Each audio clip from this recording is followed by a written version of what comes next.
Physical properties of amines. Next properties है solubility. Solubility के बारे में सबको पता है, हाइड्रोजन बॉन्डिंग डिसाइड करता है कोई भी कंपाउंड सॉल्युबल होगा या नहीं होगा। यहाँ पे देख सकते हो solubility is directly proportional to hydrogen bonding. अब हाइड्रोजन बॉन्डिंग यहाँ किसके बीच होनी चाहिए? कंपाउंड्स और वाटर के बीच में हाइड्रोजन बॉन्डिंग होनी चाहिए।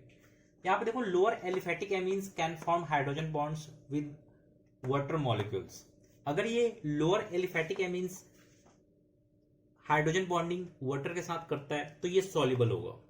ठीक है। सॉल्युबिलिटी जो होती है वो डिक्रीज होती है हाइड्रोफोबिक पार्ट्स के इंक्रीज होने की वजह से। जैसे फॉर एग्जांपल अगर मैं एरोमेटिक एमीन्स की बात करूं, they are insoluble in water. Reason क्या है उसके पीछे कि यहां पे देखो, यहां पे ये पार्ट जो है हाइड्रोफिलिक पार्ट है, H2O के साथ रिएक्ट करेगा, बट यहाँ हाइड्रोफोबिक पार्ट बहुत बड़ा है, बल्कि ग्रुप है। तो ये हाइड्रोफोबिक पार्ट जब इंक्रीज होगा तो ये रिटार्डेशन करता है फॉर्मेशन ऑफ हाइड्रोजन बॉन्डिंग को।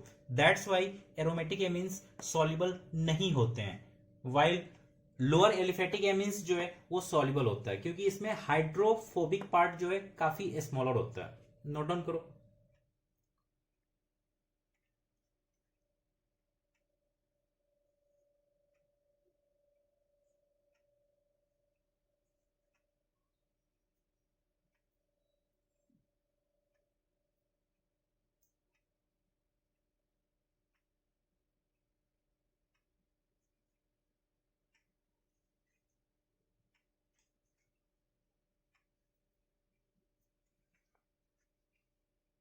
Next property is boiling point.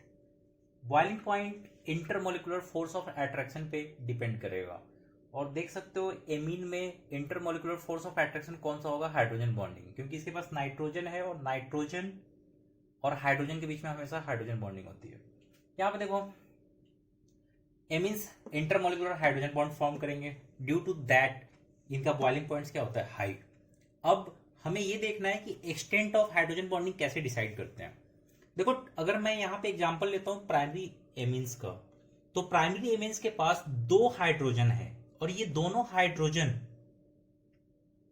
Hydrogen bonding में पार्टिसिपेट करेंगे। देख सकते हो, इस हाइड्रोजन को इस एमीन ने अट्रैक्ट कर रखा है, इस हाइड्रोजन को इस एमीन ने अट्रैक्ट कर रखा है, और नाइट्रोजन को इस हाइड्रोजन ने वो कर रखा है, अट्रैक्ट कर रखा है। तो यहां पे अगर मैं तुमसे पूछता हूं कि यहाँ पे कितनी जगह हाइड्रोजन बॉन्डिंग हो रही है, तो आंसर है 3 साइड्स पे हाइड्रोजन बॉन्डिंग हो रही है।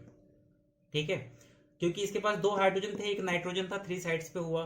इट मींस जिसके पास जितने ज्यादा नंबर ऑफ साइड्स होंगे उनकी हाइड्रोजन बॉन्डिंग उतनी ही स्ट्रांग होगी। तो इस बेसिस पे हम ये बोल सकते हैं कि 1 डिग्री एमीन के पास हाईएस्ट इंटरमोलिकुलर हाइड्रोजन बॉन्डिंग होगी, देन 2 डिग्री एमीन्स, और लिस्ट जो होगा वो 3 डिग्री एमीन्स में होगा, क्योंकि 3 डिग्री एमीन्स में हाइड्रोजन है ही नहीं, तो वहां पे इंटरमोलिकुलर हाइड्रोजन बॉन्डिंग नहीं होगी। तो अगर बॉइलिंग पॉइंट का ऑर्डर पूछा जाता है तो हाईएस्ट ऑर्डर 1 डिग्री एमीन का होगा, due to large intermolecular hydrogen bonding. Note down करो।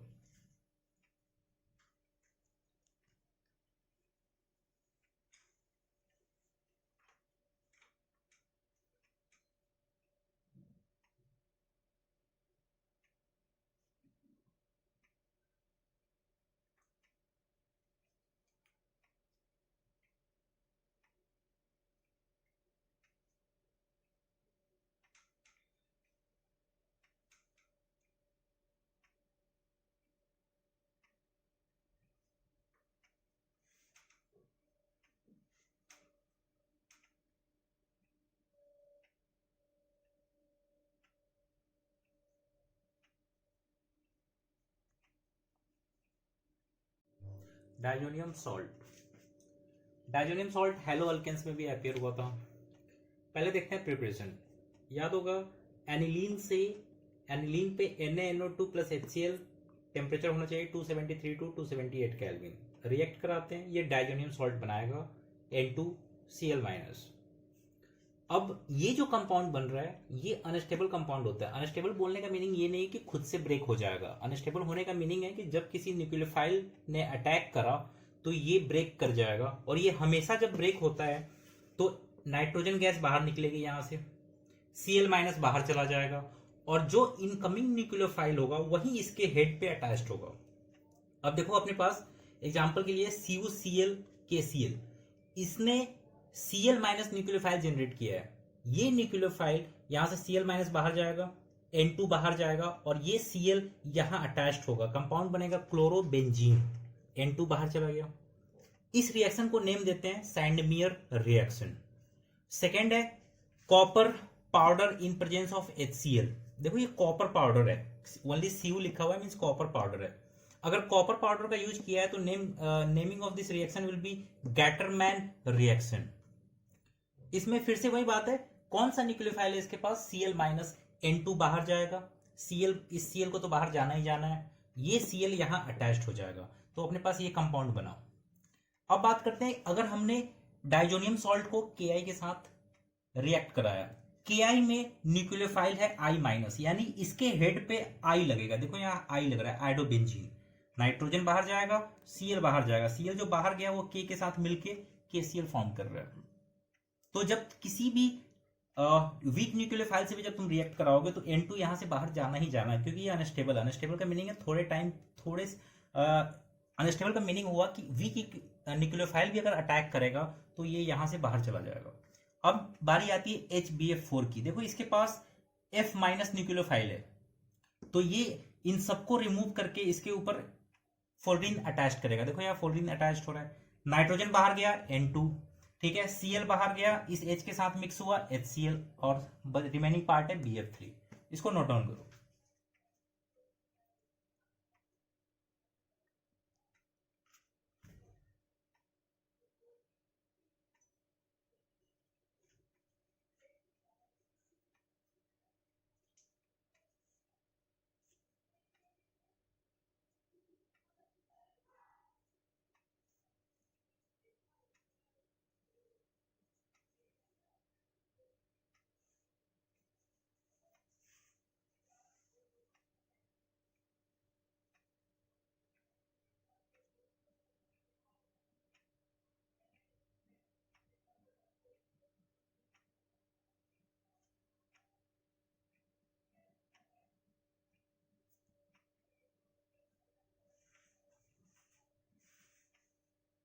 नेक्स्ट केमिकल प्रॉपर्टीज देखो। अब डाइजोनियम सॉल्ट को मैंने H2O के साथ कराया, मैंने बता रखा है H2O के पास कौन सा न्यूक्लियोफाइल होगा, OH माइनस, यहाँ से N2 जाएगा, यहाँ से Cl निकलेगा और OH माइनस इसके हेड पे अटैच्ड होगा। तो देख सकते हो यहाँ पे क्या बन रहा है, फेनॉल बन रहा है, ठीक है।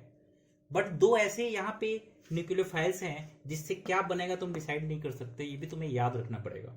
ये है, पहला है H3PO2 प्लस H2O, ठीक है, इससे हमेशा बेंजीन बनता है, ये तुम्हें याद रखना पड़ेगा। यहां से तुम न्यूक्लियोफाइल डिसाइड नहीं कर सकते, इसलिए तुम्हें ये डायरेक्टली याद रखना पड़ेगा, यहां से ऑलवेज बेंजीन बनेगा। दूसरा होता है अल्कोहल, देखने में ऐसा लग रहा है कि यहां से OH माइनस लिबरेट करेगा, बट ऐसा होता नहीं है इसके केस में। इसके केस में हमेशा बनेगा बेंजीन। ये दो केसेस आपको याद रखने पड़ेंगे अच्छे से। Chemical properties of diazonium salt.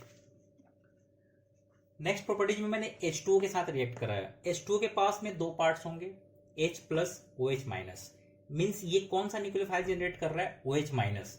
यहां से नाइट्रोजन बाहर जाएगा, क्लोरीन बाहर जाएगा और इसके हेड पे OH माइनस अटैच्ड होगा, तो इससे जो प्रोडक्ट बना वो है फेनॉल। क्लियर है। अब है नेक्स्ट H3PO2 प्लस H2O। देखो ये कौन सा न्यूक्लियोफाइल जनरेट करेगा ये तुम बता नहीं सकते, बट तुम इतना समझो कि ये H प्लस जनरेट करता है। H3PO2 प्लस H2O ये H प्लस जनरेट करेगा, तो यहां से N2 बाहर जाएगा, Cl बाहर जाएगा और इसके ऊपर H लगेगा, तो ये बेंजीन बनेगा। ये इंपॉर्टेंट रिएक्शन है, इसीलिए इस पे रेड से टिक कर रखा है, ये तुम्हें याद रखना पड़ेगा। बाकी सारी रिएक्शंस को तुम आइडेंटिफाई कर सकते हो, इन दोनों को आइडेंटिफाई नहीं कर पाओगे। अब नेक्स्ट में है अल्कोहल के साथ तुमने रिएक्ट कराया, तुम्हें देख के ऐसा लगेगा कि इसने OH माइनस लिबरेट किया है, OH माइनस न्यूक्लियोफाइल बनाया, बट ऐसा नहीं होता। अल्कोहल H प्लस, यहाँ पे H प्लस न्यूक्लियोफाइल जनरेट करता है, न्यूक्लियोफाइल नहीं है वो, इलेक्ट्रोफाइल है। यहां से N2 बाहर गया, Cl बाहर गया और H प्लस यहां जाके अटैच्ड होगा, तो यहाँ पे अपने को बेंजीन मिलेगा। इसीलिए ये दोनों रिएक्शन अपने को याद रखनी है, क्योंकि दोनों में बेंजीन मिलता है और दोनों बहुत ही ज्यादा इंपॉर्टेंट रिएक्शन है। नेक्स्ट है HBF4 के साथ में। जब हम इसको HBF4 के साथ रिएक्ट कराते हैं डायजोनियम सॉल्ट को, तो ये इसको एब्जॉर्ब कर लेगा और ये बनाएगा N2 प्लस BF4 माइनस, सिर्फ Cl पार्ट बाहर गया। देन इसको रिएक्ट कराते हैं NaNO2 के साथ में, तो ये N2 यहां से रिलीज हो जाएगा, BF4 यहां से रिलीज हो जाएगा और इसके हेड के ऊपर NO2 अटैच्ड हो जाएगा। इस रिएक्शन को नोट डाउन कर लो।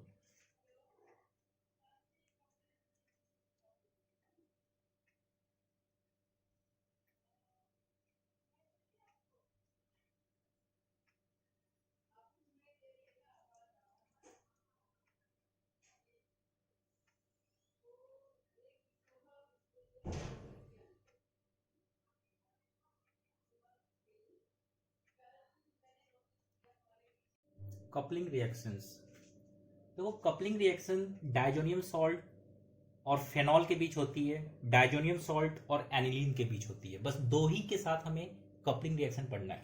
अब पहले देखो डायजोनियम सॉल्ट विथ फेनॉल, जब भी कपलिंग रिएक्शन होगी, कपलिंग रिएक्शन का मीनिंग है डायजोनियम सॉल्ट के साथ रिएक्ट करना, उस टाइम अल्कोहल का पैरा पोजीशन का हाइड्रोजन एक्टिवेट हो जाता है और ये रिएक्शन में पार्टिसिपेट करेगा।